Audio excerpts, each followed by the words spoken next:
Let us discuss resolving power of grating. Resolving power R equal to lambda by delta lambda. Here delta lambda is the separation between two wavelengths. Suppose if there are two wavelengths lambda and lambda plus d lambda which are very closer. So if we want to see them separately, the maxima of the maxima of second wavelength should be on the minimum of the first wavelength. This is nothing but Rayleigh criteria. In the Rayleigh criteria, if you want to see two objects separately, the minima, the one of the minima of first one should be on the maximum of the second one. Then we can see the total intensity curve is like this. We can observe a dip. If they are very close, we will get a single, we will see the single object. Similarly, here we are observing two different wavelengths. That means two different colors. Suppose if they are very far, then we can observe two wavelengths separately, two colors separately. Suppose if they are very nearer, then they will mix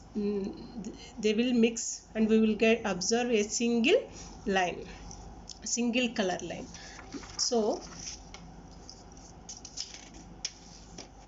theta n is the diffraction angle for the maxima of the first wavelength lambda, and theta n plus delta d theta, this angle is the maxima for the second wavelength lambda plus d lambda. At the same time, this is also minima for the first wavelength lambda. Similarly, theta n is the angle for minimum for lambda plus d lambda. Now let us write the conditions for principal maxima and minima. Here for nth principal maxima for the first wavelength lambda 1 equal to lambda is a plus b sin theta n equal to n lambda 1. Let us multiply with n on both sides. Capital N into a plus b sin theta n equal to capital N into small n lambda 1. Here theta n is the diffraction angle for principal maxima. First minima for lambda 1 is and capital N into small a plus b. This is nothing but grating element sin theta n plus d theta n equal to m lambda 1, where m is any integer except 0, capital N, 2n, etc. As it is not equal to n, just we can write m equal to small n into capital N plus 1, as it is just nearer to this principal maximum. Next, then capital N into a plus b sin theta n plus d theta equal to, in the place of m I am writing small n into capital N plus 1 into lambda 1. Ready. For just resolution, the principal maximum for the wavelength lambda 2 should be in the direction of theta n plus d theta n. Here lambda 2 equal to lambda plus d lambda. Then a plus b into sin theta n plus d theta n equal to n lambda 2. Let us multiply with n. Capital N into a plus b sin theta n plus d theta n equal to capital N into small n lambda plus d lambda, whereas lambda 2 equal to lambda plus d lambda. Then equating 2 and 3. This is the equation 2 and this is the equation 3.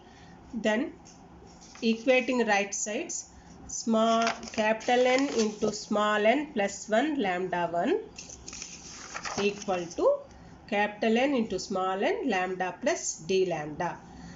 Our resolving power equal to lambda by d lambda, that equal to, let us see here, n in lambda, n and lambda will get cancelled. Left side lambda, right side capital N into small n d lambda.